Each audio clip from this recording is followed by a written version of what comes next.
played 50 brand new cozy games in 2024. And in today's video, I'm gonna be ranking them from worst to best.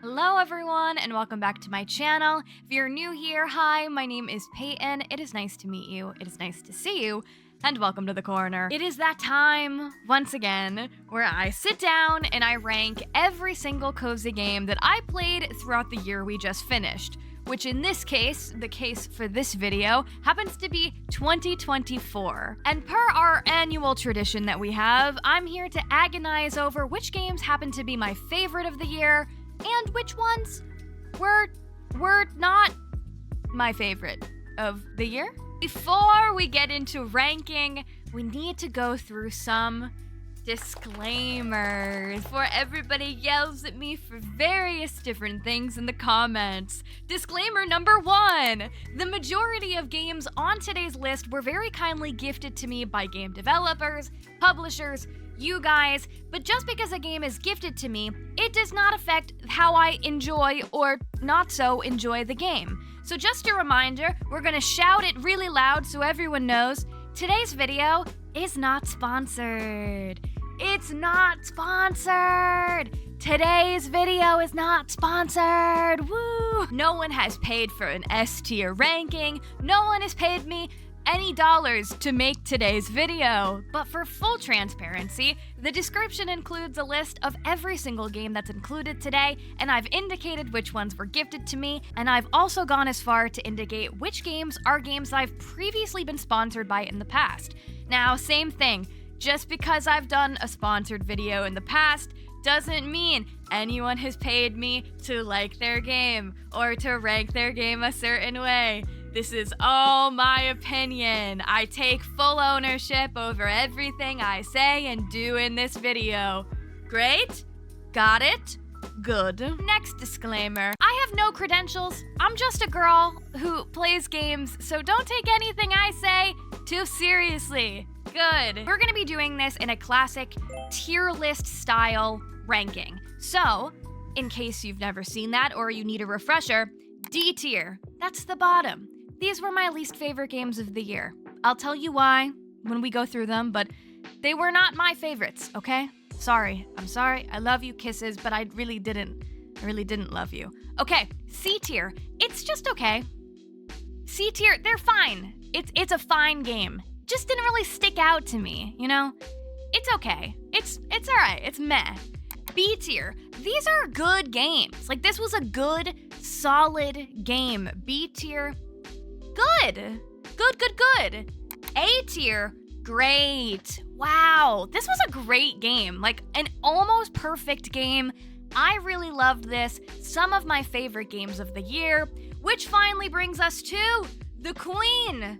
S tier. These were the best games of the year. These were my favorites, the ones that changed my brain chemistry, the best of the best. S tier. This ranking is only going to include games I played for the first time in 2024. They all, pretty much, came out in 2024 either for the first time ever, or they're games that came to console for the first time. Doesn't really matter, as long as it was my first time playing the game, it's here. Notably, you won't see certain games that came out last year that came to console this year, so if you're looking for Moonstone Island and Sunhaven, you should check out last year's video because I ranked them in that one. This list is only going to include games that released either fully or in early access. This list will not include any free demos or any sneak peeks I got to take for games that are not out. Pretty much, if the game was available for the general public to purchase, it was applicable to be on this list. And our final piece of criteria / disclaimer, I'm not claiming to have played 100% out of any of these games. Because I'm covering so many games, many of these have only been played for a few hours at a time, and while I know that your opinions can change as you get further in a game, this is my list. It's kind of like a first impressions little the taste I got of each game. Okay, I think that's it. But before we get into it, please be sure to click the lovely little like button, as well as subscribe for more cozy gaming content, as well as if you want to see me play cozy games live, you can check out my live streams right here on YouTube and over on Twitch, because I play the games live. It's fun. It's a good time. You should come. Okay, but if not, let's do what you're actually here for. Let's get into the ranking. And here we are. Here is my tier list, the 50 cozy games I played this year. I have gone ahead and I've put them in the order that I want to rank them in this year. People were very upset at me last year for like jumping around all over the place. So look at the bottom. That's the order we're going in. And I decided this order based off of vibes, what I wanted to do. We're gonna start out with a game that actually breaks the rules from all the criteria I just told you about. The first game we're gonna talk about is called March of Shrooms. Now, March of Shrooms is kind of a rule breaker because it actually came out in, I believe, December of 2023. But I was having like surgery December 2023. I was not in the market for new games at the time, so we're gonna say pretend it came out this year. March of Shrooms is, well, it's a little confusing for me to describe because I found it to be a confusing game overall. But pretty much, it's a crowd-brawling game that features a bunch of really cute mushrooms with different abilities. And that's it. You fight, you go through these different levels, you acquire new mushrooms that have different mushroom skills, and you're fighting other mushrooms. While the aesthetic of the game is super, super cute, I love a mushroom, okay? I found myself constantly confused what I had to be doing, and I also found the controls to be a little bit clunky. Notably, I'll admit, I don't play many games in this genre, so maybe you need to have a little bit more brain power going into this one, but it wasn't for me. I didn't really like it that much, found it confusing, I didn't really reach for it again, so for those reasons, we're starting off with D tier. I'm sorry, maybe we should have started on a more positive note? It wasn't bad, it's just, it wasn't great. It wasn't great. Okay, moving on. I don't need to apologize the whole video. The next game is also a rule breaker. I think this is the only other rule breaker, then we're back on the rails. This game is called Traveler's Rest, which breaks the rules because it is an early access game, which is fine, but it's an early access game that actually came out a few years ago. I'm including it on today's list because I did play it for the first time in 2024, but it kind of felt like a new release to me because they had a major update where they included a tutorial and like more story content to the game for the first time. So I kind of treated it as like a re-release into early access, and so that's why it's here. But in case you're unfamiliar, Traveler's Rest is a tavern management game where you get to cook, farm, fish, decorate, and mainly take care of your own tavern. I had heard so many great things about this game, but I wanted to wait until it was a little bit farther in early access to play it. And to be honest, I kind of wish I waited a little bit longer to play it. The tavern management part of the game is really good. It's really fun, solid. I like the drink making mechanic and the cooking, specifically the fact that we could make rat skewers from the rats we find running around in the cellar is crazy, but funny, and I enjoyed it. I just feel like this is one of those early access games, and you'll hear this a lot today. It's one of those early access games that feels early access. It feels unfinished.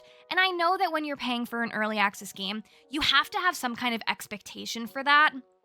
But I'm gonna judge the game for what it is and for what I was expecting. But I can't imagine how people have been playing this game for all of these years in early access without the tutorial and without the storyline. Like, I feel like it's just so bare bones then. That being said, they've done a lot of updates. There's a lot of content in there already. So I couldn't quite give this a D tier. I think it's okay. It's gonna be C tier for me. I think this game has the potential to be absolutely fantastic. I think this is one of those early access games that I just maybe should have waited to play because it's clear to me that I really like the life sim part of games like this, and that's just not quite in there fully fledged. But if you like management, cooking, rat skewers, I'd say give it a go. Can you tell I curated these games in an order for a reason? We're gonna stick with food for a second here and move on to Chef RPG, which is strikingly similar in a lot of the things I'm going to say that I just said about Traveler's Rest. Chef RPG, as you guessed it, it's a role-playing game where you are a chef. This one is also an early access game, but this one is not set in the past, it's set in a futuristic world. Your character has left this fancy culinary life behind and is starting a new restaurant in a brand new place. So you need to restore the restaurant, return it to its former glory, blah, blah, blah, all that good stuff. I really like the actual cooking management mechanic. This one, I really like the mini games that you do when making the food and the drinks. I think they're fun. They do get a little repetitive, but I've enjoyed them so far. And I really love the visual style of the world and the characters. I love how as you continue to play, you get more and more backstory on your character. Every time you go to sleep, you have dreams of your past, which I think is kind of cool. I love how the skill points work, and there's even a lot of customization. It's what kind of restaurant you want to be running. Something else I really like is the fact that you don't have to cook animals if you don't want to. There is hunting in the game if you want to do it. If you don't want to do it, you don't have to do it. But it's another early access game that feels not finished. Specifically, I don't think you can play this one for that long before it gets a little bit boring, because it's clear that the story just isn't fully done yet. I don't really feel like I get a lot out of the character interactions as well. And I don't know, the world is so great, but it feels kind of empty sometimes to me. This is another one. I think it's going to be such a good game. As it gets further into its life, it is early access. That's what you know that going into it.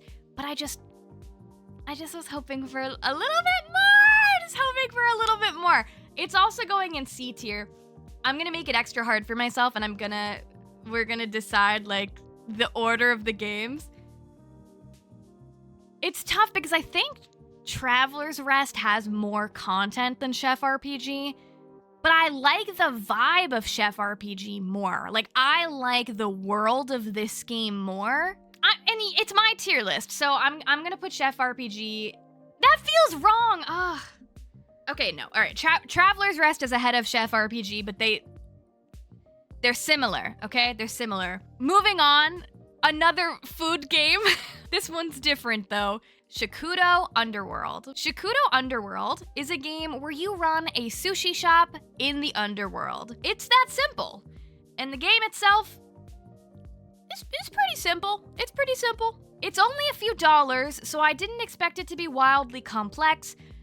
But I did feel like there was a little bit left to be desired. I love the adorable character you play as and the fun, creepy ingredients you get to use for the sushi. The art style overall was so cute. But the customers don't have any kind of unique design. They're all the same. You can only customize your character slightly. You never really can customize the shop. And I found the management to be a bit monotonous. Pretty much it's a farm-to-table sushi restaurant. So you have all of these ingredients growing, but they're in an underpart of the underworld, and you have to keep going back and forth, up and down, to get literally anything. Your inventory is not that great, so it's a very back and forth type management, and every single day in the game is the same. There's not that many upgrades I feel like you can unlock. They're there, you can get new recipes, but there's not that much, and I think that it has really good bones. It could be an even more complex game. I'm not sure that it's trying to be, though. I'm not sure that it's trying to be overly complex. It's a good, simple, pick this game up, no thank, and play it for a little bit, but it's not going to be a game I feel like you sink a whole lot of hours into. And for that reason, it's also gonna go in C tier. He's gonna be in the back. Magical Delicacy it's a weird combination game. It's also a food game. We're cooking. We're still cooking. It's food. It's magic with witches. But it's also a platforming game. Kind of strange. I've never played one of these games before. The Metroidvania is the genre of game it is. It mixes different platforming with going around, playing through this storyline as this witch who's learning to be a witch, who's also running this restaurant. It doesn't feel like all of these different mechanics would come together, yet they do, and it makes for a really interesting playing experience. I will say the platforming can be a little tricky at times. While there are settings to make it a bit easier, navigating in the game, jumping around, finding ingredients is tricky. This isn't a game that kind of holds your hand and tells you how to do everything, which normally I really like.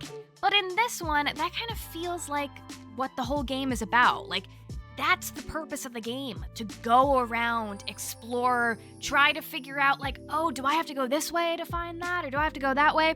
I don't know, it really works. I love the art style of this game too, and even getting to create your restaurant, you don't really get to customize it super in depth, but what you can customize I like a lot as well.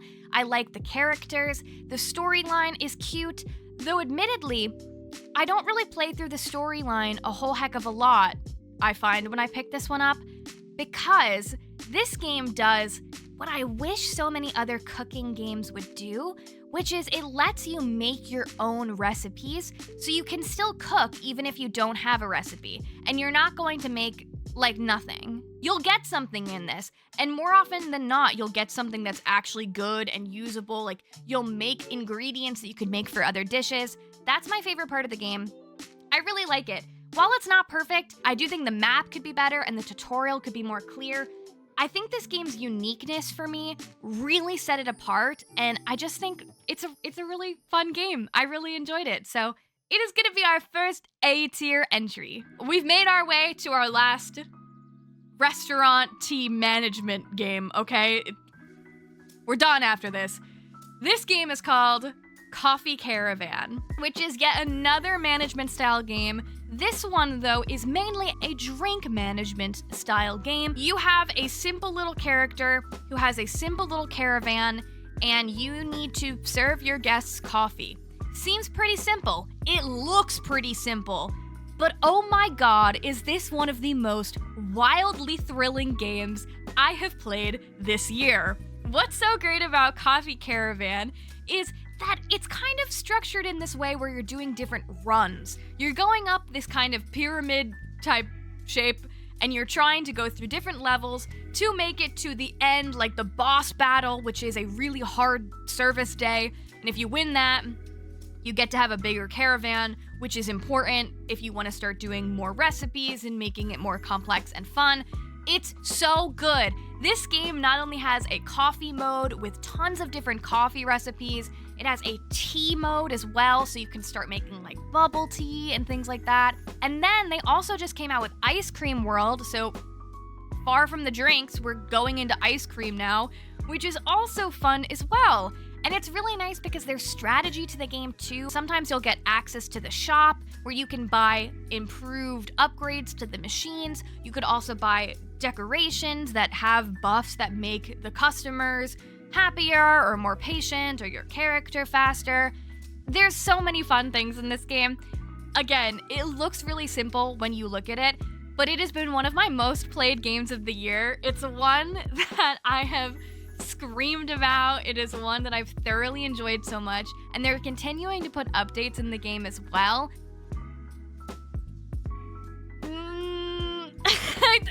It's gonna be S tier. Again, I know everyone in the comments is gonna be like, she picked the game with the characters with no faces is S tier, and yet this incredibly complex game that she just didn't like is D tier. I know that's gonna happen. Shut up. It's my list, not yours. Coffee Caravan is so S tier, okay? Moving on to another Caravan game. There were so many Caravan games this year. I didn't play many of them, but you bet I did play Cozy Caravan. Cozy Caravan released in early access this year, so it is an early access game.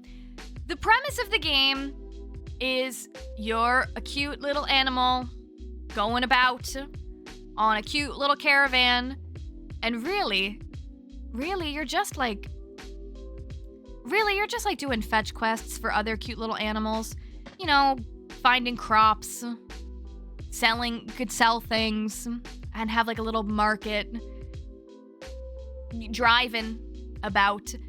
And I struggled with Cozy Caravan greatly. When this game first released, again, it's early access. We get that. We know it's not gonna be perfect, it's not gonna be finished. I just need to know the logic of, okay, we have a game that is entirely like fetch quest. It is, you just go around and you do things for people. Why did we release this game without a quest log? Like, that, to me, boggles my mind. There is one now. I still don't like it. I still don't like it, but I gave it another chance, okay? Everyone told me to give it another chance. I gave it another chance. I still don't like it. And so, what they decided to do, instead of a list or like a log or journal that tells you, oh, hey, you talked to this little turtle and he wants this, blah, blah, blah. They made it so that the characters remind you of the quests. So if you talk to any character in the game, they'll just be like, yeah, I heard that blah, blah, blah wants blah, blah, blah from you. And then if you talk to them again, they'll just keep repeating it. So the characters don't have any personality other than like reminding you what you have to do. And I don't know. I just didn't really like that. I also didn't like the map of the game. I found it a bit confusing. I also didn't really like driving the caravan. The only thing I liked in the game was the vibe, the aesthetic. Customizing my character was really cute. It's cute. Undoubtedly, this is a cute, cozy game. I just didn't like it. So it's definitely D tier. Oh, I don't know if I like it or not more than March of Shrooms. I think March of Shrooms is better. Moving on to another game this year, another early access game. It's Go-Go Town. Go-Go Town is a colorful and vibrant town management game. Different characters are coming in on a train and they have different requests, and if you do their requests, they'll move in and then there'll be more. And then as your population grows, your town rank grows, and then you can unlock even more things. You can decorate and customize things quite a bit as well. Now, when I first played this game, I didn't really like it. I didn't really like it at first. I found it to be a little annoying at first. The inventory bothered me because you can't actually carry that many items yourself. You pretty much have to like go and you gotta like leave stuff in different places. But I revisited Go-Go Town recently because I know that sometimes when I play a game for the first time in a live stream format, which I had for this game, I know sometimes that it's a lot. It's a lot testing a new game on live, and I think that my mood affects how I'm going to enjoy the game. And I think on that particular day, I was having a tough day. So I decided to revisit Go-Go Town recently on my own, and I'd like to humbly admit I was wrong about Go-Go Town. Go-Go Town is actually really, really fun. I do still think it is a bit grindy, but it's one of those games where it's just difficult in the beginning. It gets easier as you unlock more things. As you get going, it's more fun. You can automate things, so it's less taxing for your actual character to do. I will note that your character moves incredibly slow, which I think is annoying, but you can drive around in fun little vehicles. You can customize. You really can do a lot in the game. It's only early access, too. And I think that it's really good. Honestly, I've pre-ranked these games, so it made it easier for myself. Originally, I have it written I was going to put this in B tier. I'm changing my mind now talking about it. And I'm actually going to put it in A tier because this is a game I can see myself going back to. This is a game that I'm like, yeah, wait, this is fun. It's fun, it's cute, it's lighthearted, and it's different. I don't know if I like it more than Magical Delicacy, though. You know what? I think I do. That's crazy. That's crazy, because all year I was like, I don't know about this. I was wrong. Moving on. Echoes of the Plum Grove. Let's talk about it. I have so many things to say about this game. Echoes of the Plum Grove was by far the most insane game I played in 2024. In case you missed it, this is a farming sim game with a twist. It's a farming sim game that's set in the past, where infectious diseases like smallpox exist, and being outside in the rain will kill you. It's a farming sim survival game that is all about dying? Dying? It's hard. It's difficult. Food rots. You have to pay taxes every week. The man that you want to marry might marry some other girl, and you might have to kill her so you can marry him. And then at some point, you stay outside in the rain by accident one day, you catch a cold and you die. So then you get to continue playing as your child. And so it's a farming sim that stretches multiple generations. It pretty much has everything you can expect in a farming sim game, but then a whole survival insane element. There's also a really deep backstory too that's all about ghosts and magic. This game has everything. I know I may be scaring some of you away just by talking about it. The best part about this game is the fact that you can customize it. So if you don't want to have to deal with like crazy diseases, you don't have to. If you don't want to deal with food going bad really fast and you needing to make an ice box and crying when all of your food goes bad because you ran out of ice, you can turn that off. And I think that that is what makes it a true cozy experience, because you can decide how you want to play it. This is by far one of the best games I have played this year. In a world where there are so many farming sim games and so many of them feel the same, Echoes of the Plum Grove proves to probably be one of the most unique games I've ever played. It's absolutely S tier. Even though I love Coffee Caravan, it's in our top spot. It's in our top spot. I forgot that this one came out this year. This one's called LIGHTYEAR Frontier, which is a farming sim game that's kind of got like a sci-fi twist. Person existing in this mech, which this was my first time ever hearing like what this is. In my head, I kept calling this like the Transformer suit game.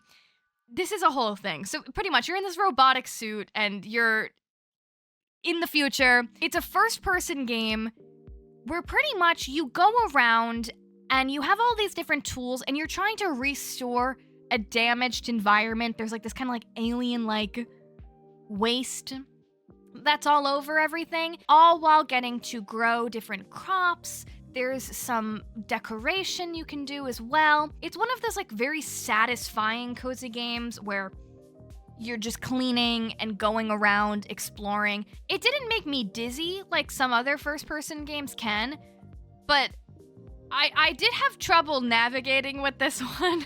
You can actually fall out of the mech, and I fell out of the mech like so many times, which is fine, but then if you don't walk around in the mech, which is hard sometimes, I think, to navigate because it's so big and clunky and you're like jumping through rocks and stuff, climbing. If you don't want to walk around in the mech and you leave it behind, it's annoying because most of the tools you're going to need are equipped to the mech. So you gotta like suffer through navigating with it, where I just want to like run. I just want to like ditch that thing and run. Overall, it's relaxing. Well, it's relaxing when you don't fall out of the mech. It's relaxing if you're better at navigating. I like the cleanup part. I like the exploration. I don't think there's that much to do, though, currently, in its current state. So I'm going to put it in C tier.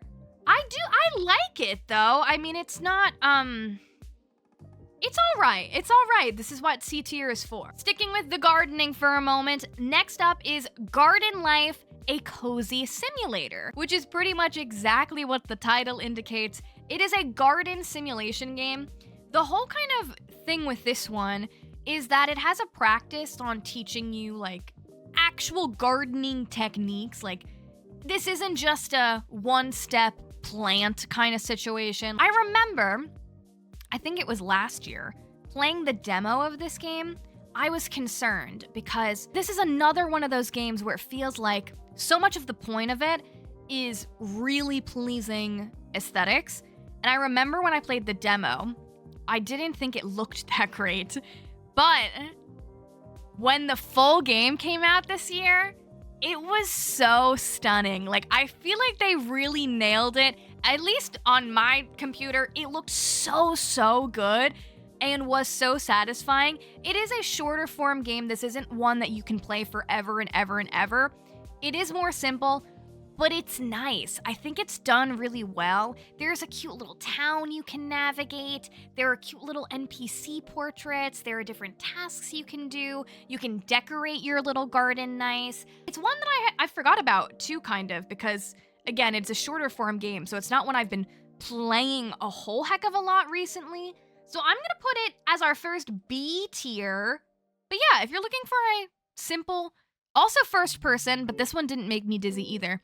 First person, 3D, visually nice gardening game. This one is definitely a good pick. Now let's talk about another gardening game.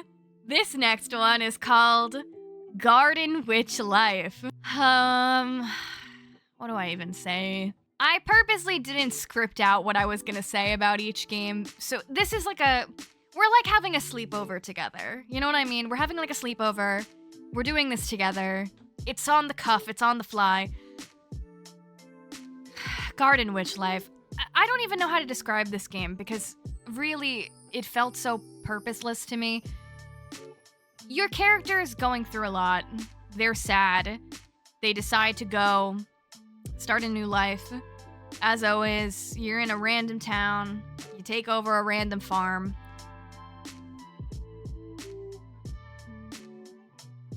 And you can cook. The problem with this game is this game was not an early access game, but it sure felt like it because it felt like there was nothing to do at any point. The whole time I was playing, I was like, now what? Now what? There's only like, I don't know, there's gotta be less than 10 NPCs, and they don't really say a lot. They just like stand around or like pace lifelessly. They don't really do anything. I don't really think there was anything I liked. Even the visuals looked really clunky. I remember I got some backlash when I played this game, and people told me it was supposed to be simple. It was supposed to be like a meditative experience. There are other games you'll see on today's list that I think were successful, simple, meditative experiences. This one wasn't. This one felt like it wanted to be a magic life sim, but then it just gave us nothing. I didn't like it. It's similar to Cozy Caravan to me, but it's worse. Cozy Caravan, honestly, I've never done F tier before. Because I think it's mean. Sometimes I feel bad. I already feel bad putting things in D tier. Let's just say there is a wide gap between Cozy Caravan and Garden Witch Life. We're sticking with gardening and nature here for a second. The next game I always pronounce wrong, so I'm going to try my best. KAMAERU? KAMAERU? A Frog Refuge? I don't know why I did like a dance with it. It feels very like beautiful and magical. So, okay. KAMAERU A Frog Refuge. This game is a different kind of game than most of the others on the list. It's a simple frog management game. Froggy management game. Where pretty much it's not a management game. It's like a frog collecting game. It is a game. It's a biome. I'm doing such a good job. An environmental and like biome management game and frog collecting game. This game is really interesting. I played the demo of this game before I had played it when it came out. I loved the demo. I was like, whoa, this is going to be one of my favorite games. And it does a lot of things right. I think that it's really cute to see the frogs pop in and out. There are so many different ones you can have. You can take pictures of them so you can, like, you know, collect all the frogs. And you can even breed frogs to get different combinations, which is really cute and fun.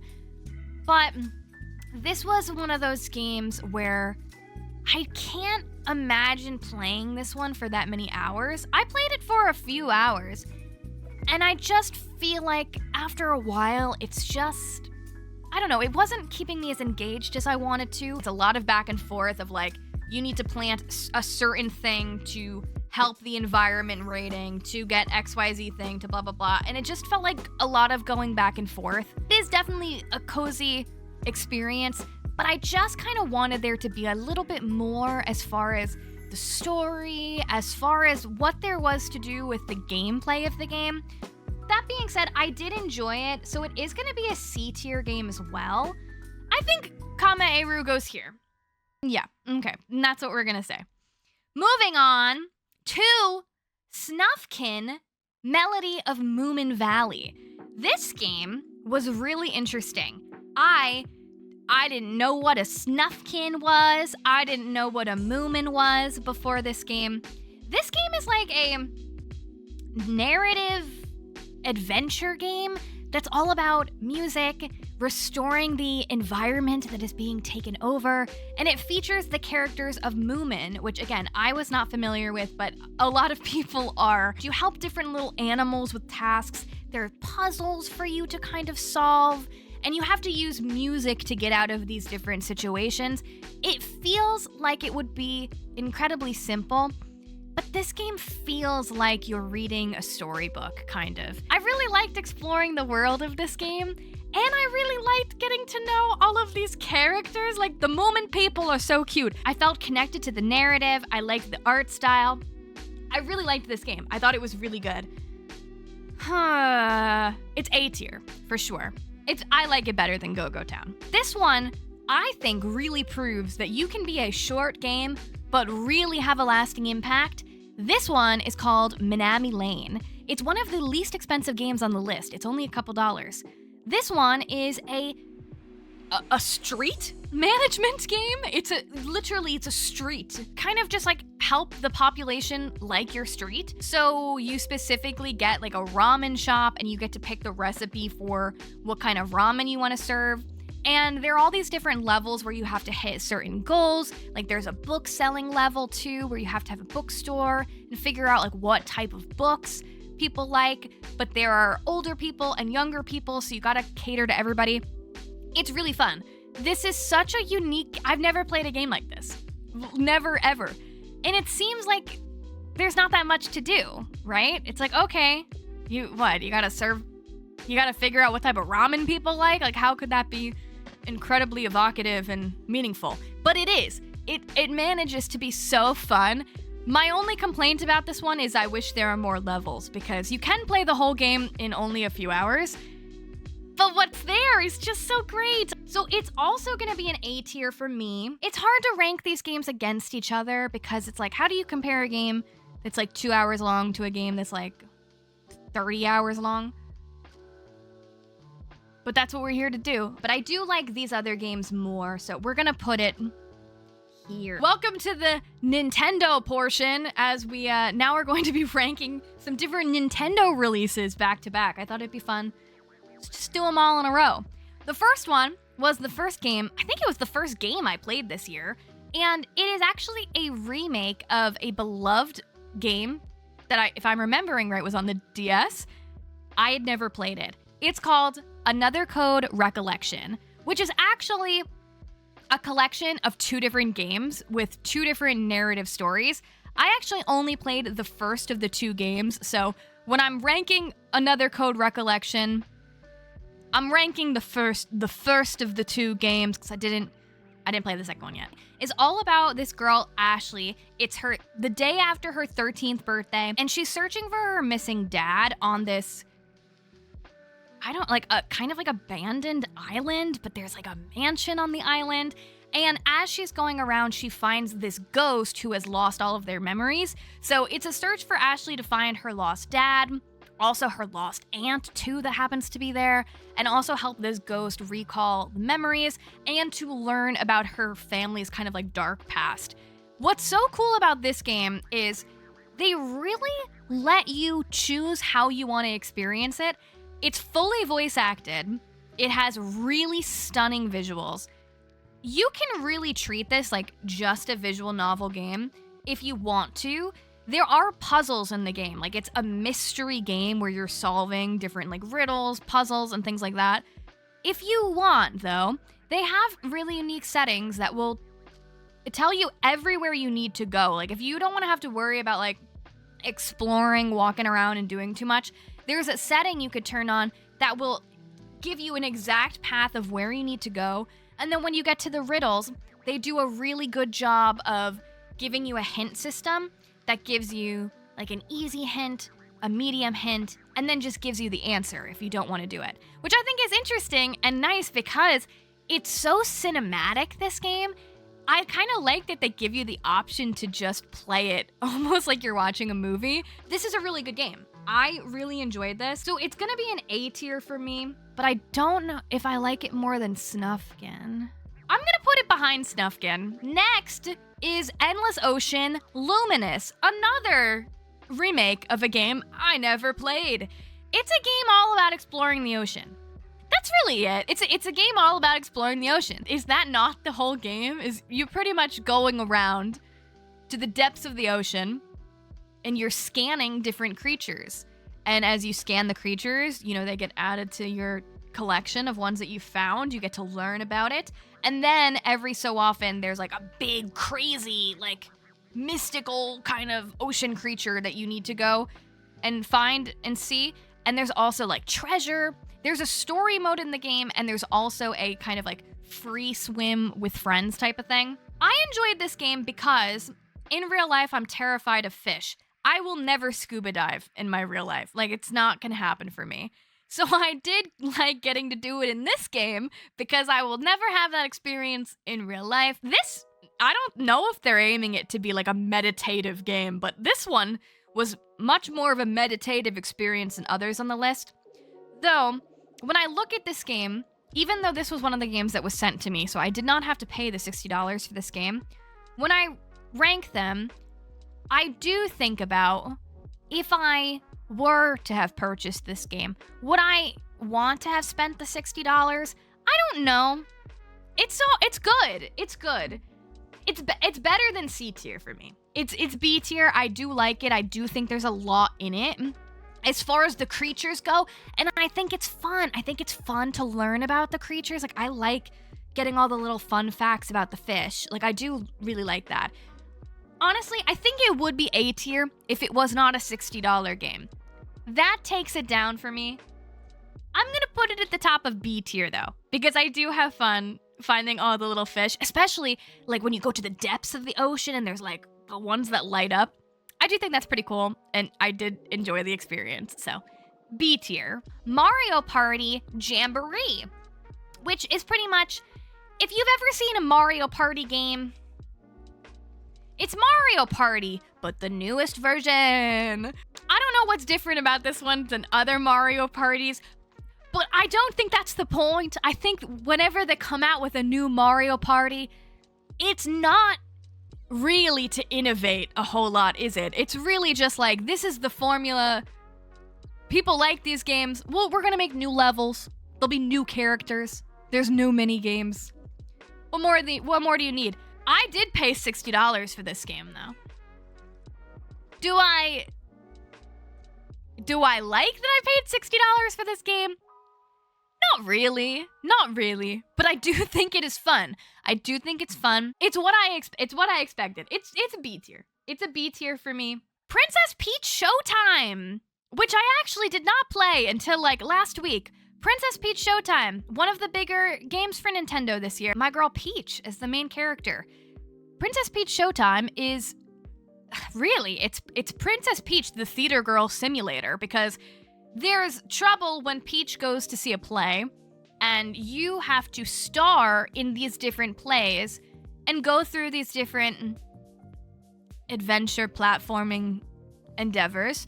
to save the play and get it back on track. And you do this by being different versions of Peach. So there's like a play where Peach is like a cowgirl and you're lassoing things. There is a play where Peach is it's patisserie, right? Patisserie? She's a pastry chef. And you're actually not fighting enemies in that one. You're just like decorating cakes and stuff. It's really interesting, actually. There's like a lot of different transformations for Peach. They're all fun and they're all unique. I don't know why, though. None of the other games had this problem. I played a lot of the Switch games on my television. This game ran terribly on my TV. It was like, once you got into the level, it was good. But the cinematic, like, cutscenes looked not great. Forgivable, though, because I did genuinely enjoy the levels. However, I think they're very easy. I don't know. Maybe this wasn't intended for me. I think that if I played this game as a child, I would have loved it. I would have loved it so, so much.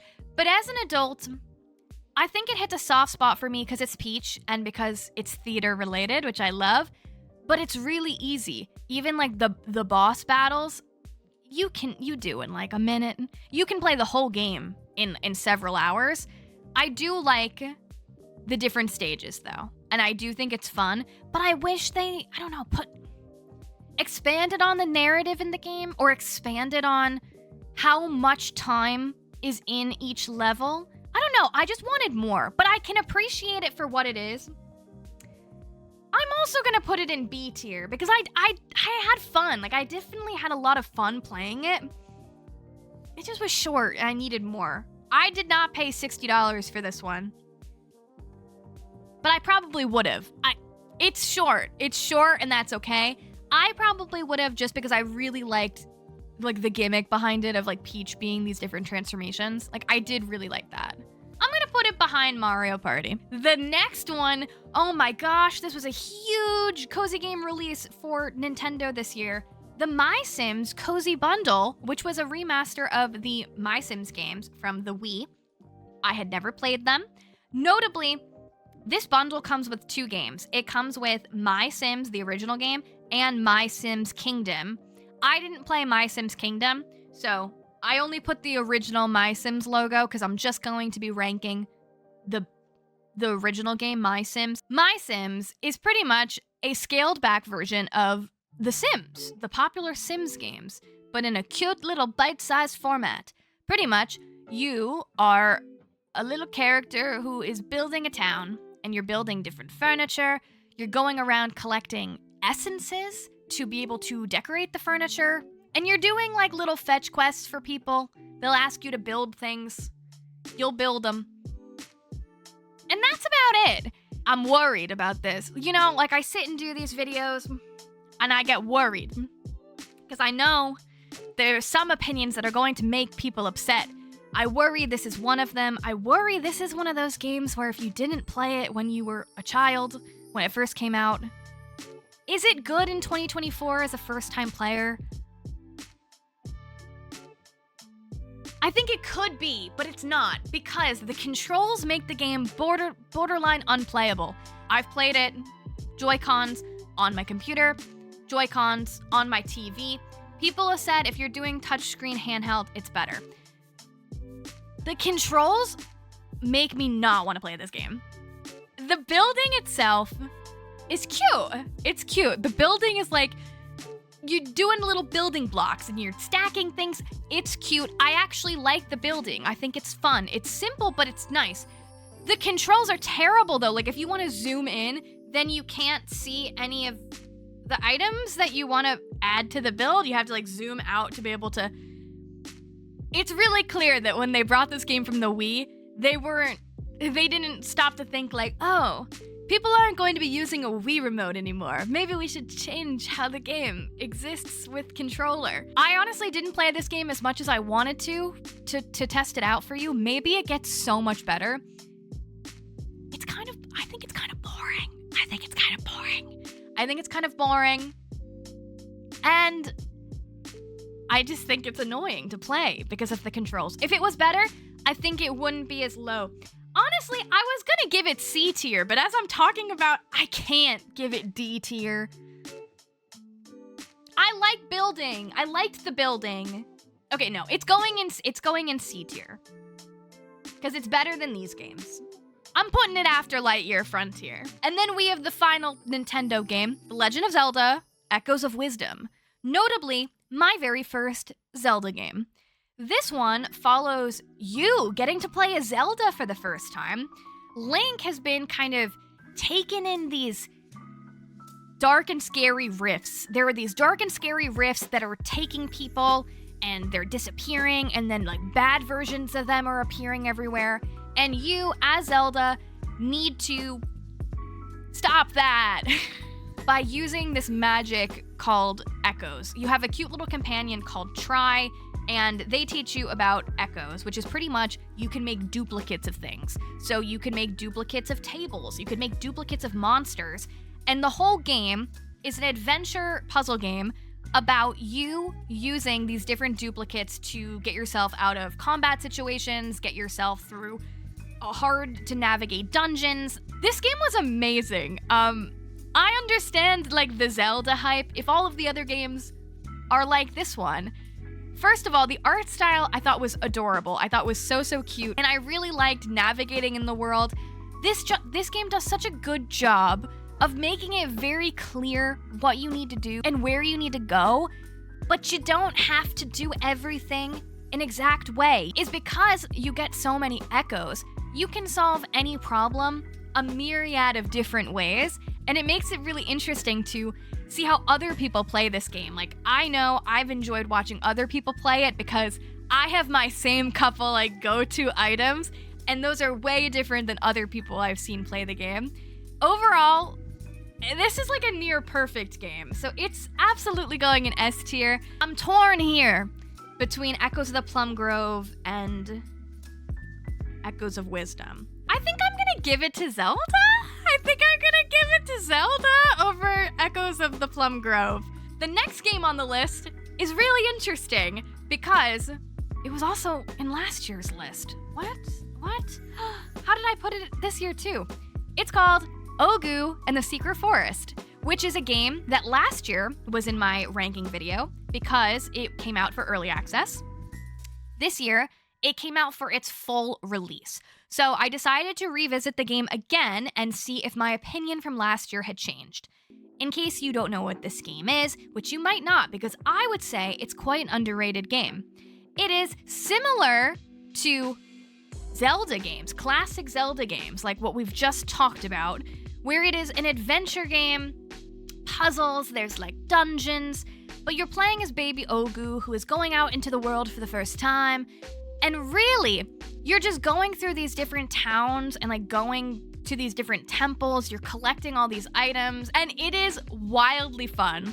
Last year, when I played it in early access, I remember not playing that much of the game because it felt like it was missing some stuff. It felt like it was missing story. It felt like it was missing direction. So I liked it last year. I think I put it in B tier, but I knew that I wanted to revisit it once it had come out for its full release, and I did, and I love it. This game does so many things right. It does the world so good. There are a million quests in the game. There's so many main quests, but there's so many side quests, character quests. The puzzles are really fun. If you're a collector, there's so many things to collect in the game. This game, to me, is, I think if I hadn't played Echoes of Wisdom, this would have been S tier because I really enjoyed it. But I will say, Ogu and the Secret Forest is one of those games, similar to what I just said about Zelda. There's different like places for you to go. You can do them in the order you want to do them. They don't really hold your hand as much in this one, which I like. I need a little hand-holding, okay? I like a little hand-holding. This one, they have added more story and more of a direction, but I feel like there are sometimes I get stuck. That being said, I think it's done really well. It's really fun. It's definitely A tier. Yeah, I think it's the top of A tier for me. Next, the Plucky Squire. The Plucky Squire is a adventure platforming game. interesting concept that's all about you are a storybook character who gets separated from your storybook. And so the game takes place both 2D and 3D as you are trying to get back to your story and fix it from this dark force. I know how much this game was going to be for me. I wasn't sure that I was super into like adventure platforming. I was wrong. This game is incredible. This game has such a fun story and it is done so well. It's visually amazing, but it is so dynamic. There are so many different puzzles. There are so many different types of mechanics. Like, it's not just running about, slashing with a sword every couple minutes when you find monsters. There are lots of puzzles. There's like a bow and arrow section. Like, there are so many different things, and you need to use your brain to figure out how to get from inside the book to outside the book, inside. And then there's so many opportunities, like when you're in the 3D world, but there's also 2D elements, like you can jump on post-it cards and things like that. This game is fantastic. It is so good. It's absolutely an S-tier game. I think I like it more than Plum Grove, but Zelda does it for me a little bit more. Really, really, really solid game. We're getting into we have a couple dark games. This next one is an early access. It's called REKA. I've been calling it REKA. REKA, hard for me to describe because it's one that I was not really educated on the subject matter before playing. This folklore character called Baby Yaga, who's got this like chicken house. It's a chicken house. There's a chicken house. You're a witch. There's a witch, and you need to do some witchy tasks, and then you have a chicken house that you can move. And you can take places. You can decorate it too. This game is cool. It's like open world and it's dark, but it still feels cozy. There's like a little bit of magic to it. I just feel like it's a bit underbaked with what's currently available for you to play in early access. There's a really strong opening to the game. Like when you get going in the game, you get to do a little bit of magic. You get to explore a little bit. You get your chicken house. It's great. But then after that, I feel like it just doesn't do a whole lot, and it's really just kind of fetch questy with all of the different NPCs that are in town, which they all look the same. There's like not a lot of diversity there, and the town just looks exactly the same to me, so I found it a bit hard to navigate in this one. But I feel like this is one that has really good potential and really good bones, and I liked that it did something different. So it's gonna be a C tier for me. Yeah, I think that's a good spot for it. I think that's a pretty good spot for it. Another dark game. This one I really wasn't sure if it was gonna be cozy enough. Here it is anyway. It's called Mirthwood. Mirthwood is a medieval fantasy simulation game where you get to pick your own profession for your character. You get to farm, you get to explore and forage, get to know other characters. It's an interesting game. There's combat in it too. It's very survival-y. I like getting to feel like your character has specific traits to them. Like you get to pick your class, you get to pick what type of occupation that you're going to do, and the way that you interact with other characters is very dynamic. Like you can flirt with characters, you can insult them, and based off of how you interact with them, you get different traits. Like I think my character, I think I stole a couple things, so I kept getting like negative traits because I was stealing and insulting everyone, but also flirting with everyone. I love that kind of chaotic nature to the game. This is one I haven't played a lot of, and I can admit and acknowledge I think I need to just get a little bit more familiar with this game. I found myself being a little overwhelmed. The world is really big. I really don't like how it's navigating it. You can make the game more cozy by not indulging in certain things. Like there's hunting, but you don't have to hunt, but you will still see dead animals like around, which I don't love. Okay. And then I really like the mechanic of how you interact with other characters, but it's not deep. It's not deep. Like I'm flirting with this random person just for skill points, I think. So similar to REKA, it's gonna be in this kind of world, in C tier. The next game is called OVA Magica. OVA Magica is another early access game. This one is an early access farm and life sim game that's also a creature collection game. Pretty much like, imagine Pokemon, but like blobs. OVA Magica is a game I also have not played as much of it as I think I need to fully form the opinion. I want to play it more, but I feel like I have enough of a start to tell you how I think. Honestly, I think this game, I would enjoy it more and play it more if the art style was different. I almost didn't play the game at all because I knew that visually when I look at the game, I don't really like how it looks. It's not my personal style, but then I was hearing so many good things about the demo. So I played the demo. I thought the demo was cute. I like it. And the art style, my problem with it is it's so oversaturated. It's like, it feels like a lot. You can turn down the saturation though, which I do really like. But still, in the world, I really don't like how the characters look. They have cute portraits that I do like. I don't know, it just didn't like click to me. It just isn't my favorite to like run around in, and I don't really like navigating in the game. That said, there is a lot in this game. The characters are very interesting. The blobs are fun to get. The farming is nice. There's decorating in it. It's just early access, and there does feel like there's quite a bit in it. There's like festivals and things to do. The town is full of people and full of things. So I'm gonna put it in B tier. I do think it's got more going on than a lot of the C tier games, but I don't know that I like it more than these ones. So I think it's gonna be the back of B tier for me, with the asterisk of I need to give it more. I need to investigate and play this one a bit more to really, I think, feel the charm that I know a lot of other people feel with the game. This one's called Critter Crops. This one is it's kind of got like a Halloween-y vibe where you're a little witch and you are growing critters. I'm kind of disappointed with this game because I was really excited about it.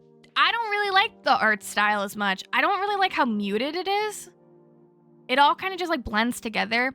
And it's like a creature collection game, but it's weird. They kind of do like if you've ever played Pokemon, where there's a shiny Pokemon, which is like a specialty version, they have that in this, where they have different rarities for the critters, but they all look exactly the same.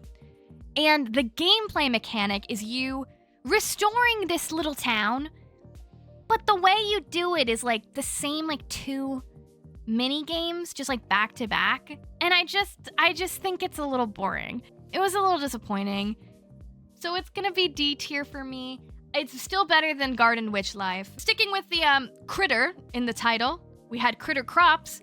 Now we have Critter Cove, which is an early access game where you are on an island and you're restoring an island that has been totally run down and trashed. And pretty much you need to build up the island and you need to go exploring and find different cute little residents to come and live to the island. It's almost like if you think about Animal Crossing with like an industrial and nostalgic, like Toontown-y look to it. Critter Cove is like kind of a crazy early access game. Like there's a lot in the game and there's a lot more that they're implementing. It's one I have played a decent amount of, but I haven't played a lot of it recently because I know they're adding so much more into the game. So it's one of those early access games that I kind of like play, wait a bit for more, and then play more of. The island is fun to like run around on, and then you can go to other islands and like sail to find them. But you can also swim underwater, and it looks so beautiful. Like it looks so good. I don't know if I love the character style that much. You are like an animal-human hybrid, but I do like that you can customize yourself very thoroughly, and that's very fun. I definitely didn't sink as much time in this one as some others on this list, because even though I do like the art style, it's like nostalgic, it's another one that just like doesn't it doesn't draw me in, especially when I think of like cozy, cute games. It's definitely gonna be B tier for me. Yeah, I like it more than all of them. It's gonna be the new leader of the B tier, so that feels like a good spot. Speaking of islands, next we have Luma Island, which is one of the most popular new cozy games. Luma Island is like an adventure. I don't even know what to call it because there's farming. I wouldn't call it a farming sim game.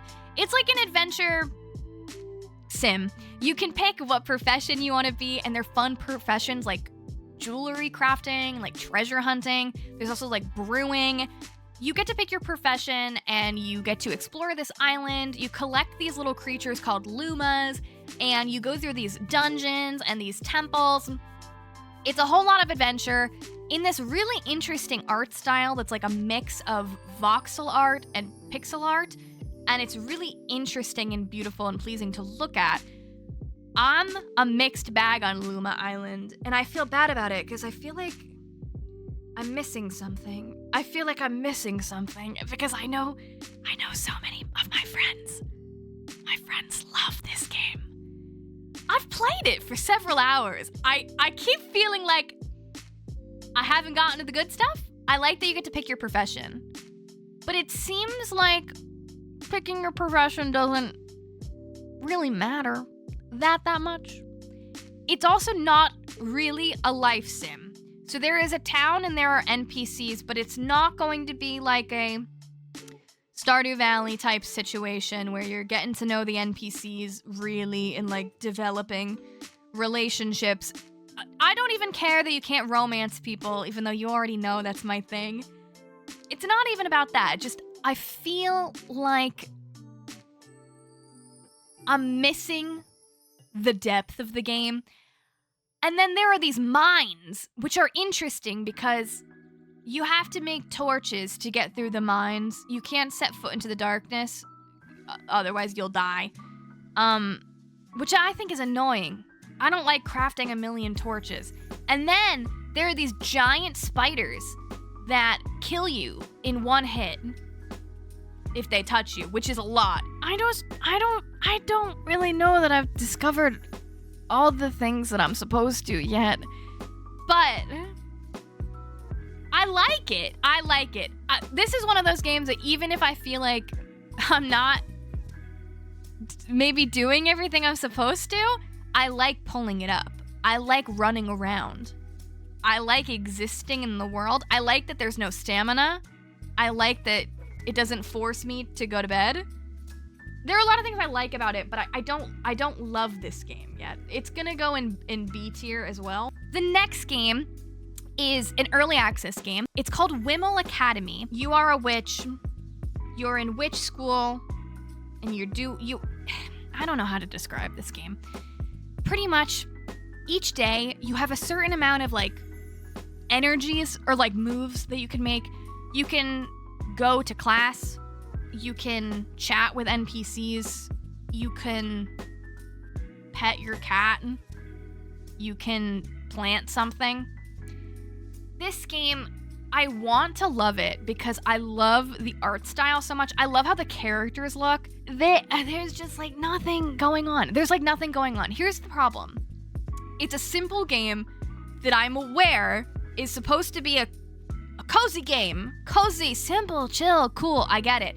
But it's like when I want to do a task, you don't actually get any satisfaction from doing the task. Like even the like petting your cat is like, you won't actually see an animation of you like petting the cat. It'll be like a little loading bar that's like, you pet the cat. Same thing with literally everything else in the game other than talking to the NPCs. If you do any task, like, okay, I'm gonna go to Magic 101, you go to Magic 101 class and it's just like a loading bar that's like, okay, you went to Magic 101 class. Doesn't feel like there's any payoff. Like you are getting a little bit of story with the NPCs, which I do think is cute. I just don't really think, I don't know. There's just not a lot in it. And I know it's early access. So I'm supposed to like be aware of that, okay? So I'm supposed to be aware that it's early access, and that's the whole point of early access.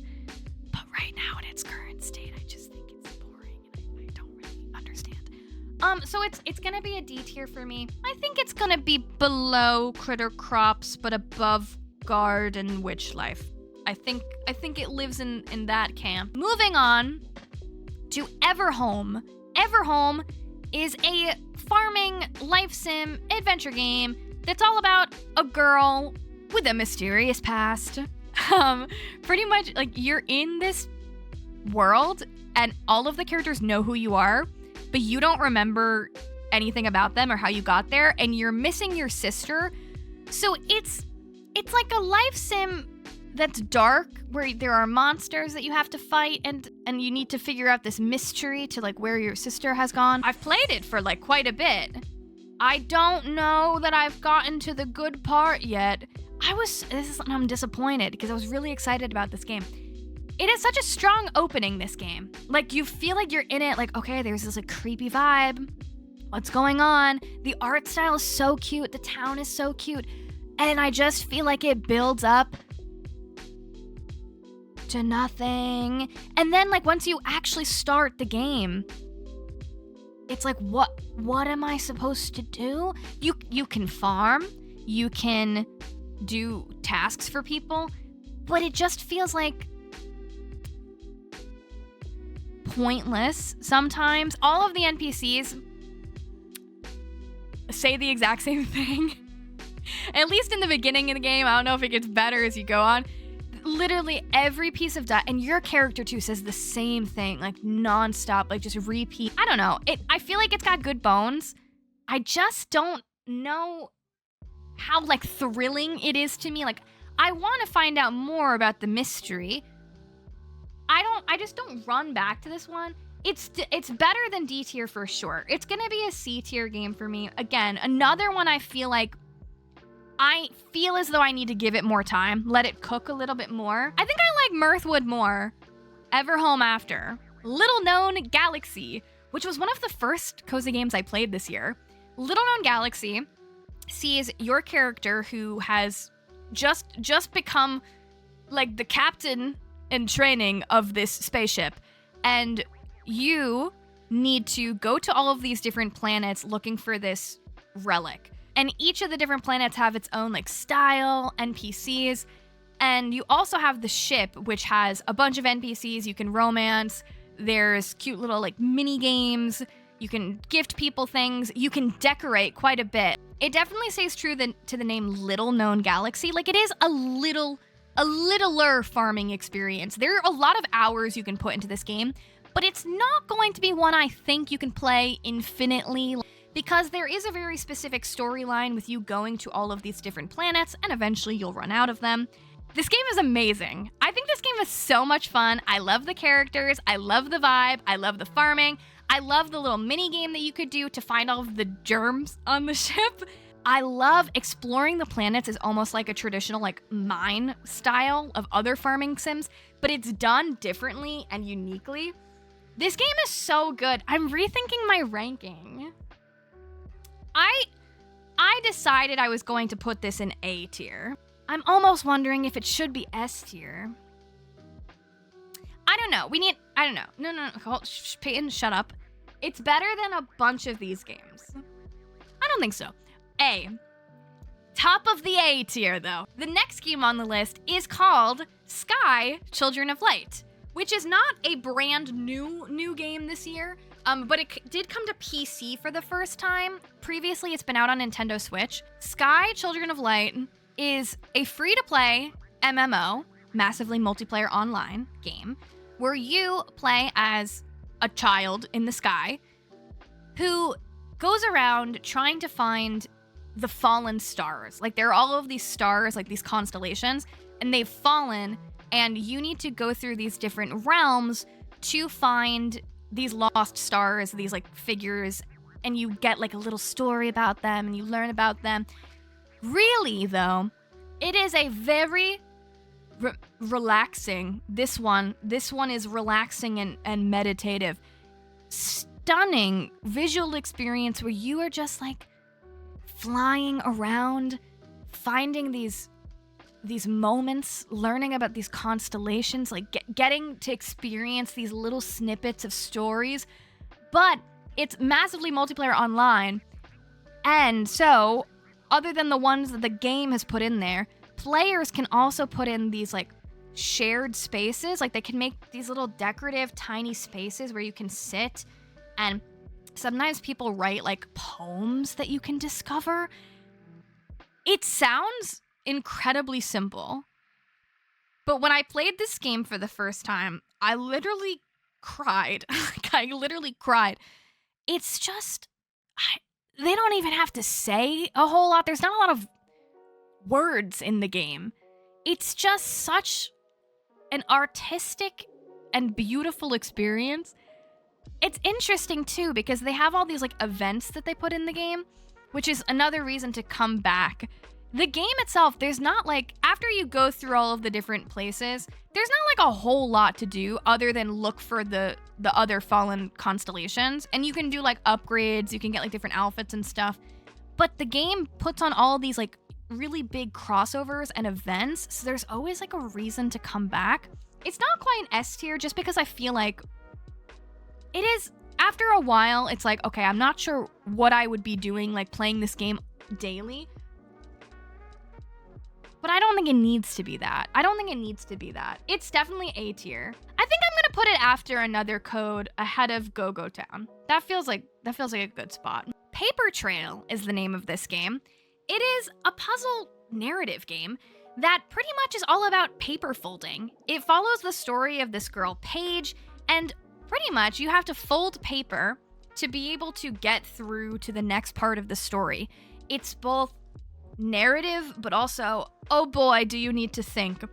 I remember when I first saw this game, I was like, I'm gonna be so bad at it because I've never been good at folding paper, okay? It wasn't my strong suit in kindergarten, so I was worried about Paper Trail because I was like, wow, it looks visually stunning. I love a narrative game. I don't think I'm gonna get it though. Wrong, because Paper Trail does such a good job of taking you through.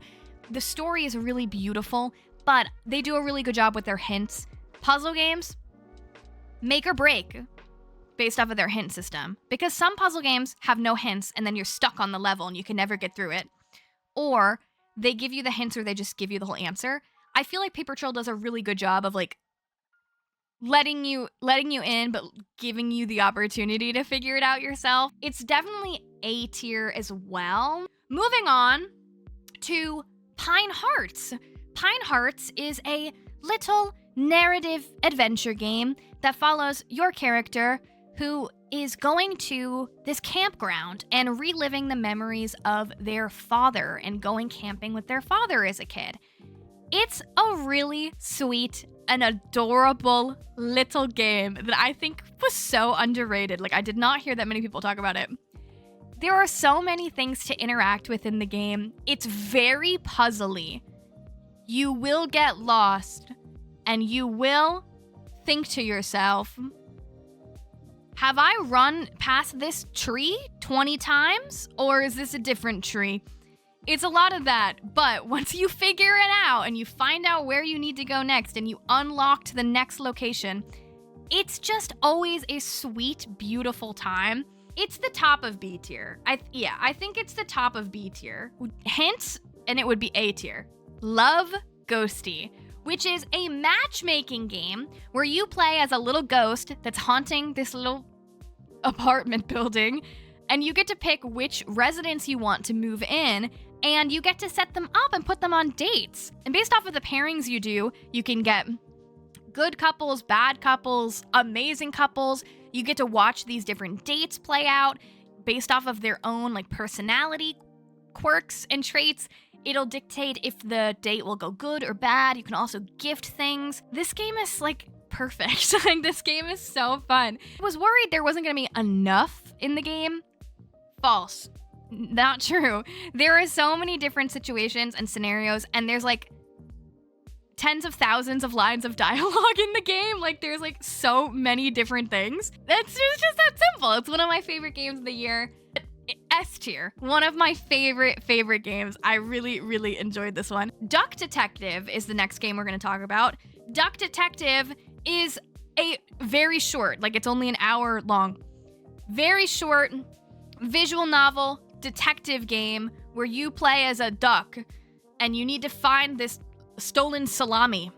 It's so silly. The voice acting in this game is hilarious because it's like this cute little duck, but then it's like this deep, like hot man voice coming out of the duck. It's really silly, really funny. It feels like an episode, like you want more, but it was a really solid experience.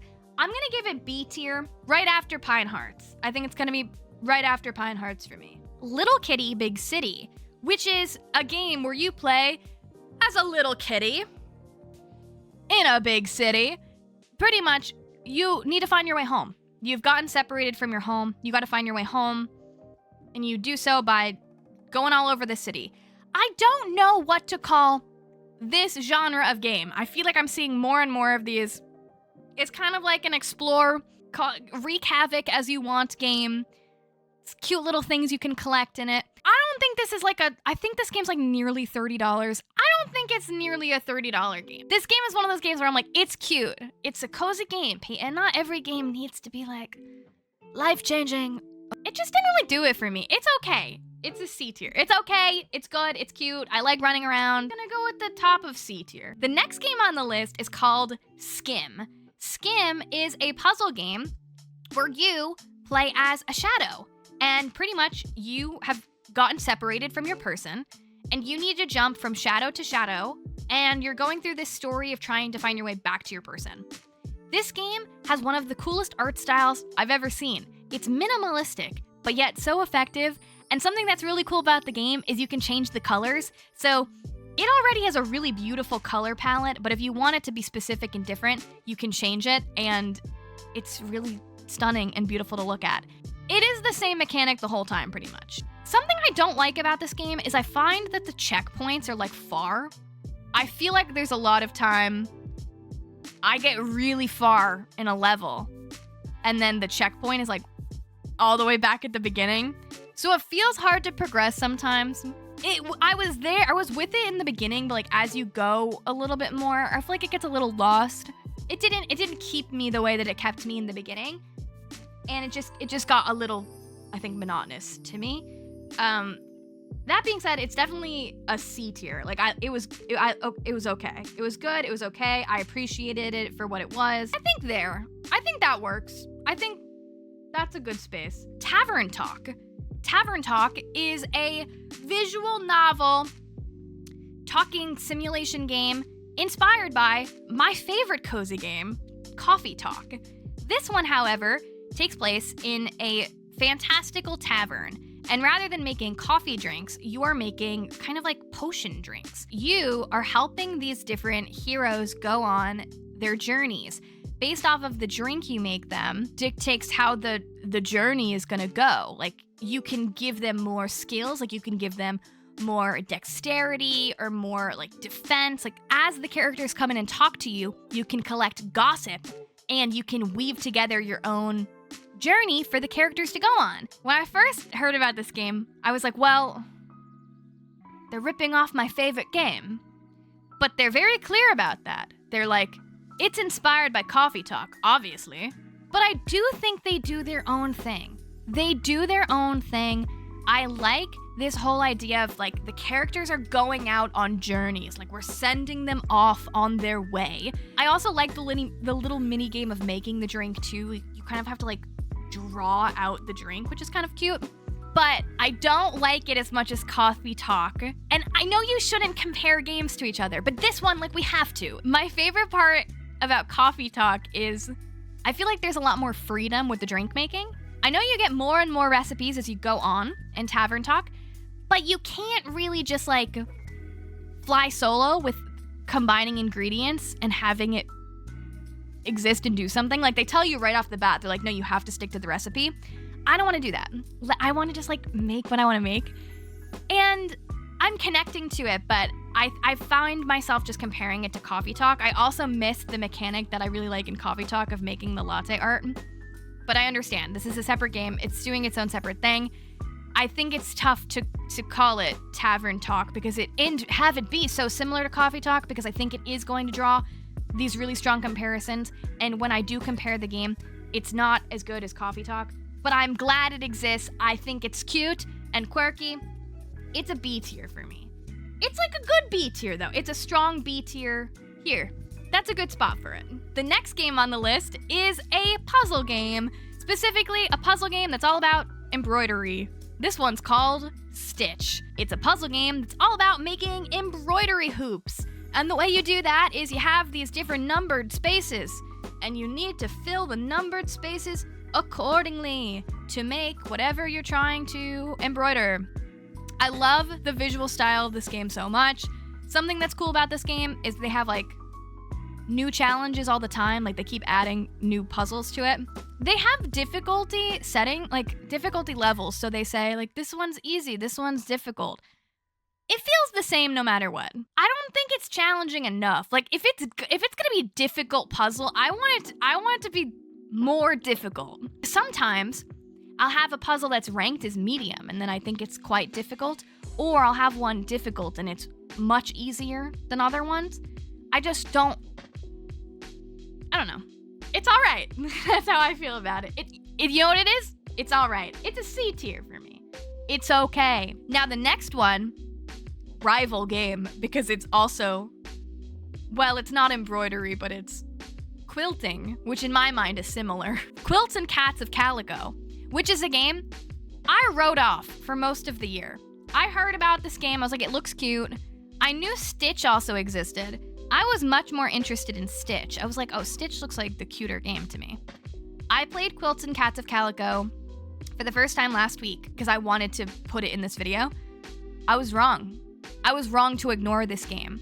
This game is so fun. I really like this game. This game is really fun.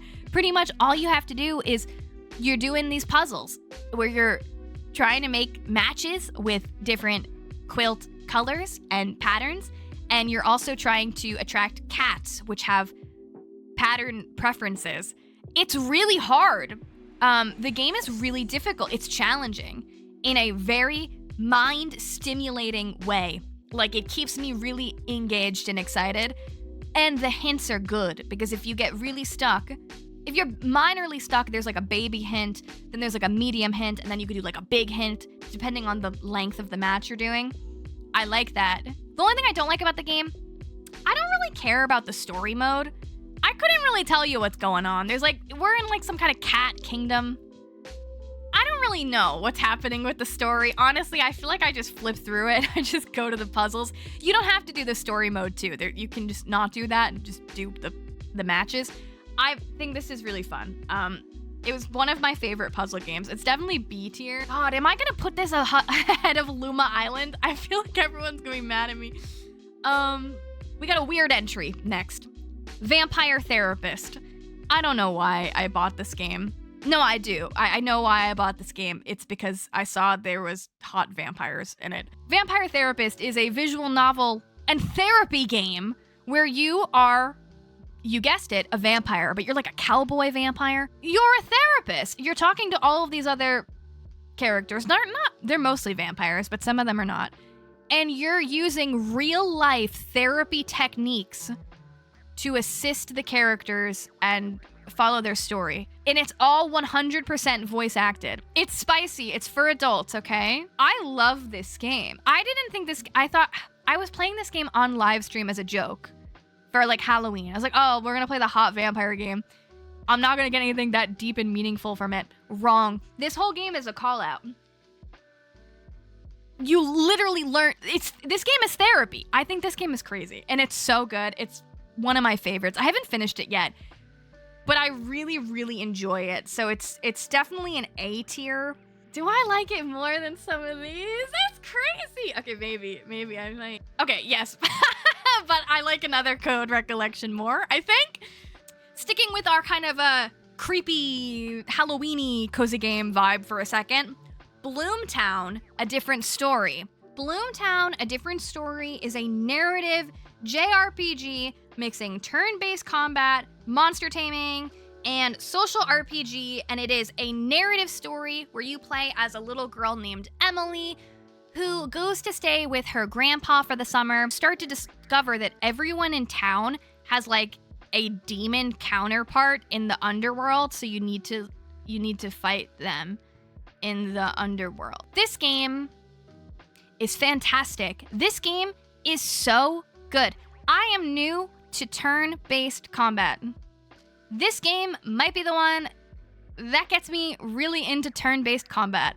The soundtrack on this game is one of the best ones I've ever heard. The battle music goes so hard, it's crazy. It's creepy, but it's not too much. I would still say it's cozy. I love the world. I love walking around a town. You can I mean, there's a specific story you're following, but you can kind of like, you know, go at your own pace. The battling is so fun. I think it's easy to understand too if you're new to this type of mechanic. The monsters are the best part. There's a broccoli monster that's so cool. It's good. I love that. No, it's not good. It's fantastic. It's one of my favorite games of the year. I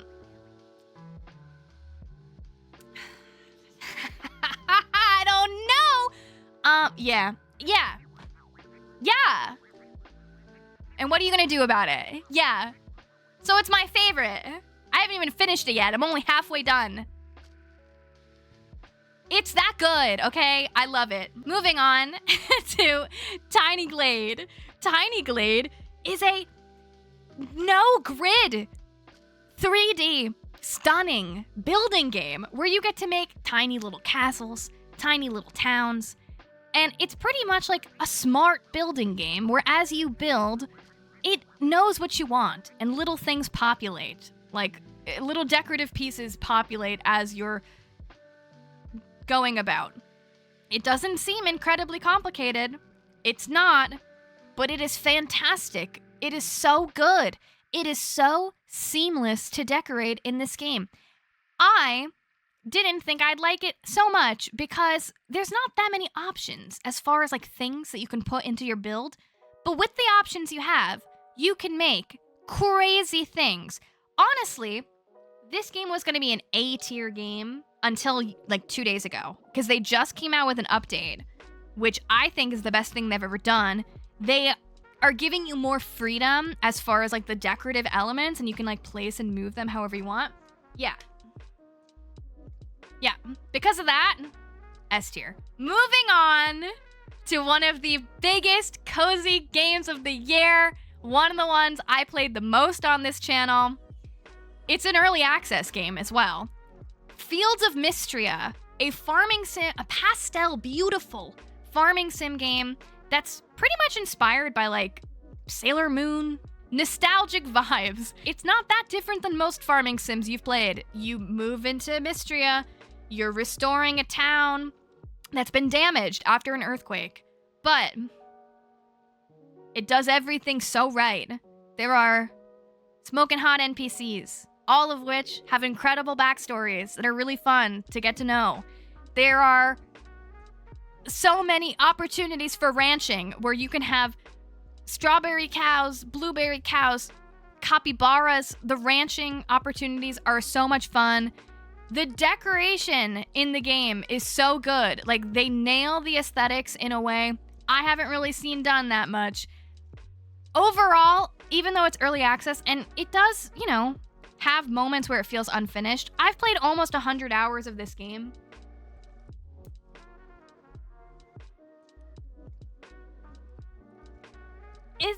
Yeah, I mean, yeah, it's my favorite. I love this game so much. For this game to be early access and have as much in it as it does is absolutely crazy. Fields of Mystria, S tier, and so far, it's my favorite. Okay, the next game, I don't know why I had to include this, okay? I had to include this game.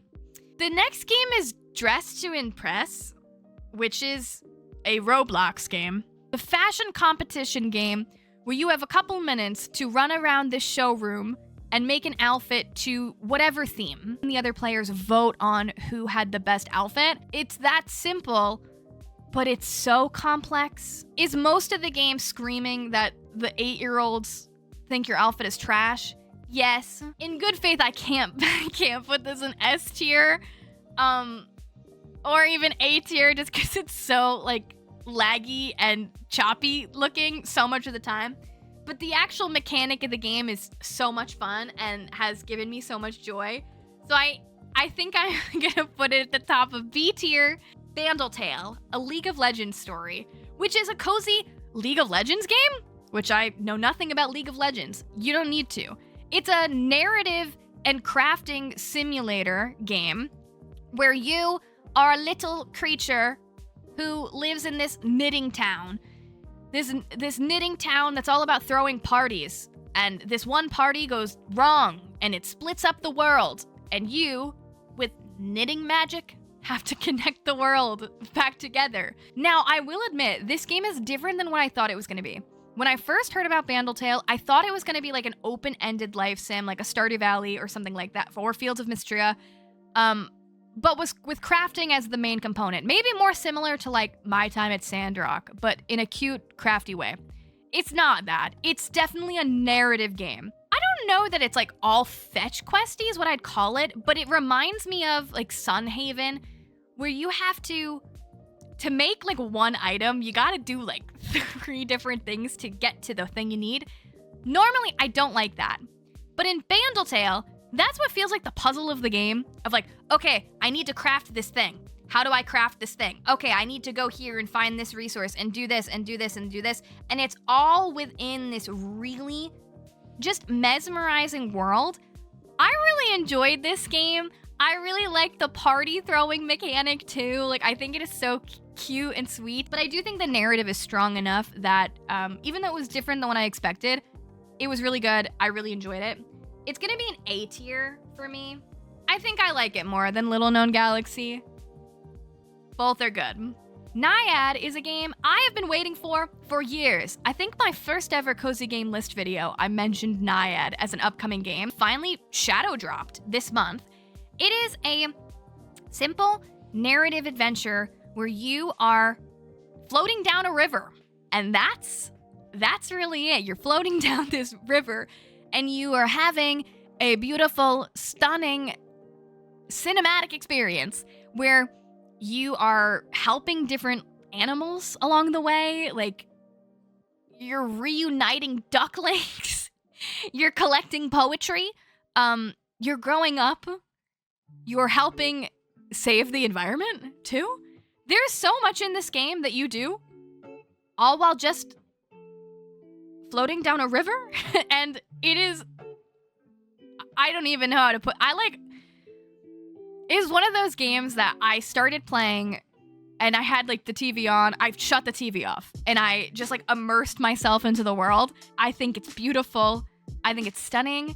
I think it's fun. I think there actually is some replayability to it as well because there's like secret passageways that you have to find and sometimes they're quite hard to find. And yet it's still so relaxing. I think it's a work of art and it's an S tier game. I think there. I think that's good. And finally, oh my god. And finally, the last game on the list is a very recent game for me. I've only just started to play this game. It's called Infinity Nikki. It is a free-to-play, open world, exploration, dress-up game. And if you asked me about this game a couple months ago, I would have been like, how is that gonna work? If you would have asked me 2 weeks ago, I would have been like, how is that gonna work? And yet, here we are. Infinity Nikki is so insane. I wish it dropped sooner. Oh my god. I wish I had more time to experience the game before I had to sit down and rank it.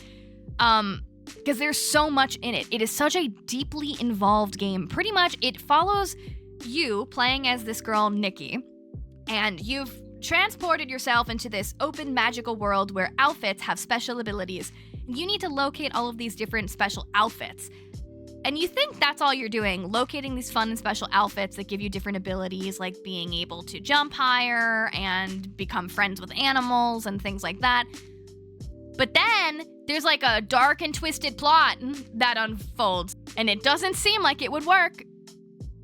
But somehow it does. Somehow it does.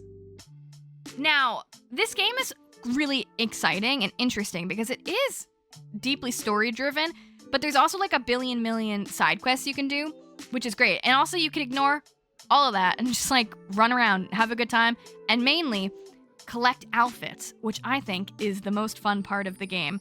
Now, I will say, Infinity Nikki is a big game, and I think it can be really overwhelming and confusing. They don't hold your hand, I think, through explaining, like, there's like 5 million different types of currency. Most of it you can get in game, but there is paid currency as well. If you've never played this type of game, which is a gacha game, I have never. You can watch me on live stream, learn in real time that gacha is like gambling, and I didn't understand that going in.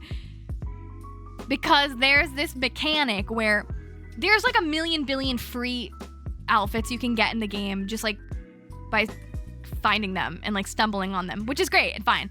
But then there are these collections of outfits that are only available for a limited time. And to get certain pieces of the outfits, you have to do like, I call it like a slot machine roll, but it's gacha. That's what the system is. It's gacha, like a gacha pod machine. You have to use currency to roll to get randomized outfit items. And you can do most of that with the free in-game currency, but also you can pay for more currency, and also there's a whole separate store of premium outfits. Now, the game is free to play, and they do a really good job of giving you a lot of free currency and outfits. You don't have to buy the fancy premium outfits. I will say, the fancy premium outfits, I personally think, are really expensive. Like, there was one outfit I did the math for, and it was a $50 outfit. You're allowed to spend that $50 however you want. I'm not gonna judge you, but for me, that's a lot. I don't think you have to in this game. I really do think the free outfits and the gacha outfits that you can like roll for with the amount of currency you acquire in the game, I don't think you have to spend any money. I don't know.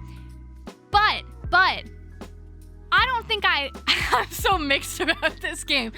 I don't think I like I don't know. The gacha mechanic is fun because it's like, oh my god, which outfit am I gonna get? Am I gonna get the fun little beret that I want? Like, oh my god, am I gonna get it? But I also understand how this could be like problematic. I feel as though I feel like I have control over how I play this gacha. I think you just need to play these kinds of games responsibly. If you are someone who feels like the kind of like gambling mechanic can be addictive for you, again, you can roll this gacha with a lot of free currency. But I do see the opportunity to potentially get in like a sucked in thing with this game, with like pouring a lot of money into it. And it's a free game, so I mean, hey, if you want to do that, do that. Just be mindful is all I have to say about it. That being said, I really like this game, but I have some issues with it. So it can't be S tier for me. It can't be S tier for me. The game has taken so much time for me to get to run. And before everyone yells at me in the comments about me not having a good computer, I've never had any problem with literally any other game ever. And this game I've had to work so hard to get to run on my computer.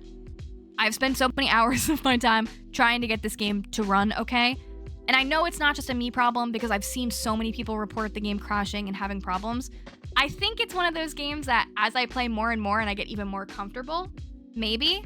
But for now, it's got the top spot of A tier. And I really like it. I'm really excited to play it more. And there you have it. Oh my god, we did it! And there you have it. That was my tier list of all of the games I played in 2024, ranked from worst to best. There you go. There you go. It took so long. I don't know how long the video ended up being, but this was 3 hours of me sitting and doing this. So I hope you enjoyed it. Please be sure to leave a comment. Well, I want to know your favorites. Please let me know your favorite games of the year, your least favorite games of the year. Once again, it's cool if your opinion is different than mine. I welcome that. Just like, don't yell at me. Don't listen to my opinions. Who cares about my opinions? Who cares? This is just what I thought. Thank you again to all of the game devs and publishers who sent me game keys throughout the year to be able to play this many games. And thank you to all of you guys who watched me play so many of them. Be sure to leave a like on your way out as well, and subscribe for more cozy gaming content. Thank you so much for watching. I will see you in the next one. Bye-bye!